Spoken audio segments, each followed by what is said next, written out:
Long before the pyramids touched the skies of Egypt, before kings ruled from golden thrones, there was a land called Sumer, beneath the eternal stars and beside the twin rivers, that beings of immense power descended from the heavens. The people called them the Anunnaki, gods of sky and earth, lords of time and knowledge. They walked among mortals, not as spirits or myths, but as rulers, architects, and masters of destiny. They came not merely to observe, but with a purpose one veiled in secrecy. It is said they sought Earth's treasures, not its gold alone, but something more vital, something hidden in the dust of this blue planet. In the beginning, they toiled themselves. The Ajigi, their servants from the stars, dug the mines and built their temples. But the labor was harsh, the heat relentless, and rebellion grew among their ranks. So Enki, the god of wisdom and creation, proposed a daring idea to fashion a new being, one that could bear the burdens of toil. Thus, humankind was born not by accident,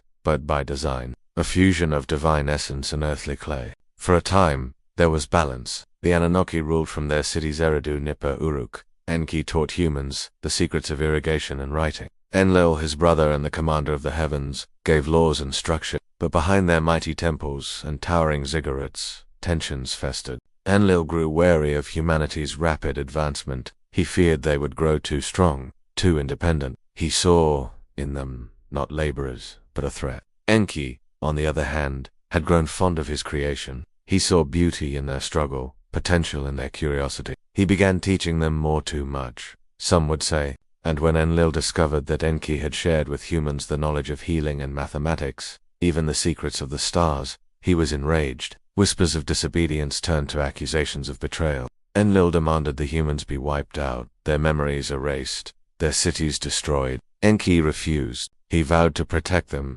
even if it meant defying the High Council and the command of Anu, their father king in the distant heavens. Thus, the Anunnaki divided those loyal to Enlil and order, and those who stood with Enki and the right of humankind to exist. The skies above Eden, the plain where humanity had first drawn breath, darkened not with clouds but with warships. Massive crafts, gleaming like obsidian, descended from the heavens. From Enlil's stronghold in Nippur, legions of armored warriors marched forth, wielding weapons forged in the cores of stars. The air trembled with the sound of thunder not natural, but mechanical engines older than history, powering machines built for devastation. From the southern seas came Enki's forces, sleek vessels that glided over land and water alike. His warriors, cloaked in silver and shadow, bore not just weapons, but technology that bent light and sound, that twisted the elements to their will. At their side marched the Ijidos who had once rebelled, now united under Enki's banner,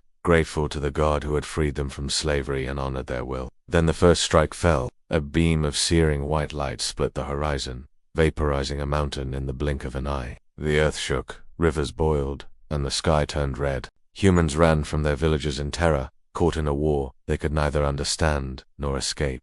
Some prayed to the gods, others cursed them. In the heart of the chaos, the brothers faced one another. Enlil stood atop a ruined ziggurat, his eyes blazing with fury. Around him, lightning crackled, drawn to his command. He raised his staff, an ancient relic humming with cosmic power, and shouted across the battlefield, demanding Enki's surrender.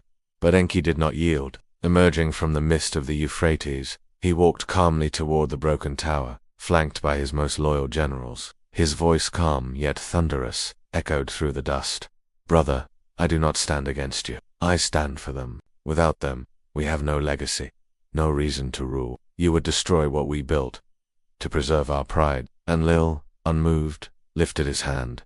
The skies opened, and fire rained down. The battle that followed has no equal in human memory. Some say it lasted days, others claim it stretched across years, decades, even hidden from human sight by veils of smoke and energy. Weapons not seen since tore apart mountains, reshaped rivers, and shattered cities to dust. Oceans receded, then rose in towering waves. Great beasts, creations of Anunnaki science, were unleashed, terrifying even their makers. Still Enki held the line. He created sanctuaries deep underground, where humans hid and prayed.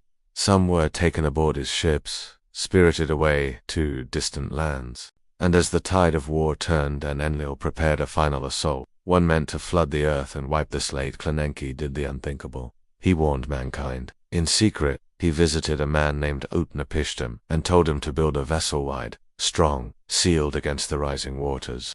Enki gave him the knowledge, the materials, and the time. And when the great deluge came, when the heavens wept and the earth cracked open, those aboard the ark survived. In the aftermath, the battlefield was silent. The Anunnaki, seeing what they had wrought, withdrew.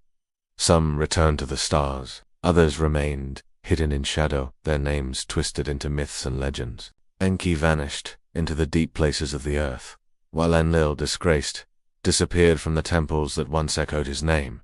But their war was not forgotten. It lived on in the stories of floods and fallen towers, in whispered tales of sky gods and watchers, in the strange similarities found across cultures oceans apart, and in the questions we still ask when we gaze at the stars. Who were the Anunnaki gods, kings, visitors from a distant world? And if they left, will they return?